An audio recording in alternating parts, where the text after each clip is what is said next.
Sitting here in the studio with Jim Keltner. We just took a break and he's about to eat food, which is always a good thing at a session. Mm-hmm. Okay, is that the face of a satisfied customer? Geez, I think so. Yeah, you go hypoglycemic if you don't eat at the session. Absolutely. You know, but then your fingers get all greasy, and which is good if you're playing bass.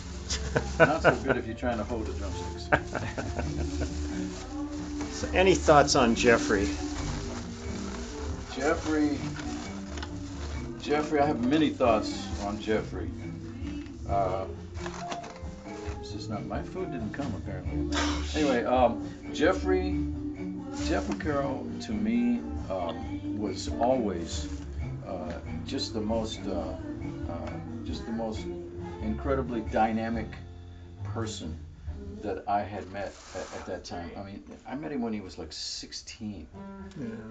and he was just so full of energy and chops. I mean, he had advanced himself to the point where he could play almost anything on the drums, and I saw it, I witnessed it, and I was flabbergasted. And I remember him telling me, he said, I said, "Can you do that again?" He played something spectacular. He did it again exactly the same way.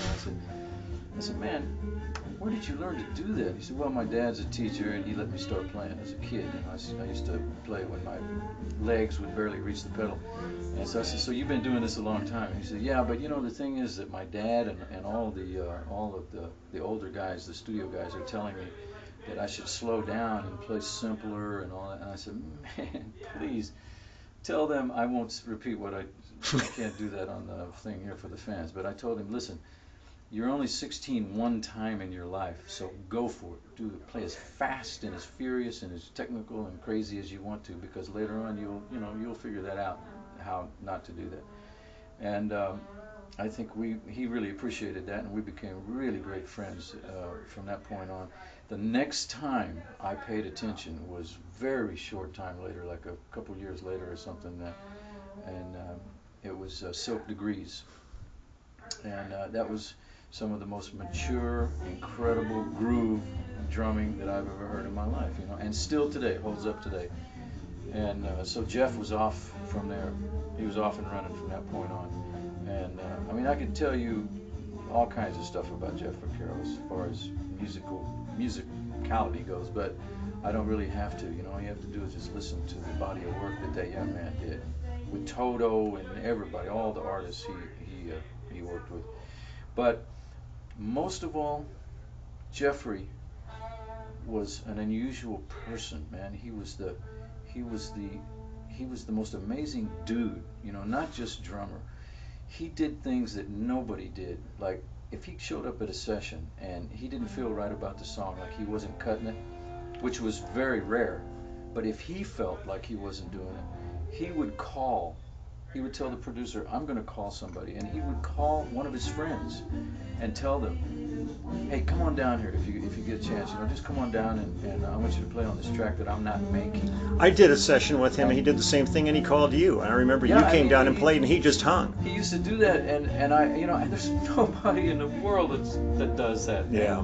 I mean, I don't know anybody else that's ever done that, and that's just the kind of guy he was, you know. I mean, and just to hang out with him, I can't even tell you what a thrill it was. No, Jeffrey was one of the most unusual people I've ever known in my life, and for him to be gone now is like, that's a mystery to me that just will never.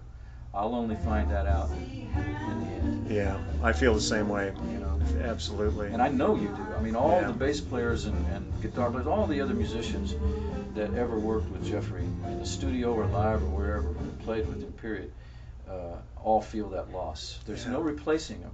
Yeah. The guy that came the closest to replacing him was Carlos, brother Carlos Vega, and then he goes. This is a mystery that I will never comprehend. I can't. I mean, I get chills when I talk about it. Yeah. And you know what I'm talking about. Absolutely. He was a brother. With both of those guys, you played with those guys. Those guys were. You guys were a formidable team, both of you. Yeah. I mean, both of them with you. And so I can't even imagine what it must be like for you. It sucks, but I'm sure everybody will appreciate this, and I thank you so much, brother. Yeah, I hate to just have gotten so serious on you. No. Because Jeffrey if Jeffrey were here right now, he would have made me laugh and be so funny. That's the other reason I loved him so much. He made me so funny when he was around. Yeah. I think that's what he did. That was another unusual talent. Well, he was usually naked too, which Well, was, yeah, naked always would. That worked for me. Would always be much funnier. Okay, man. Thanks. Okay.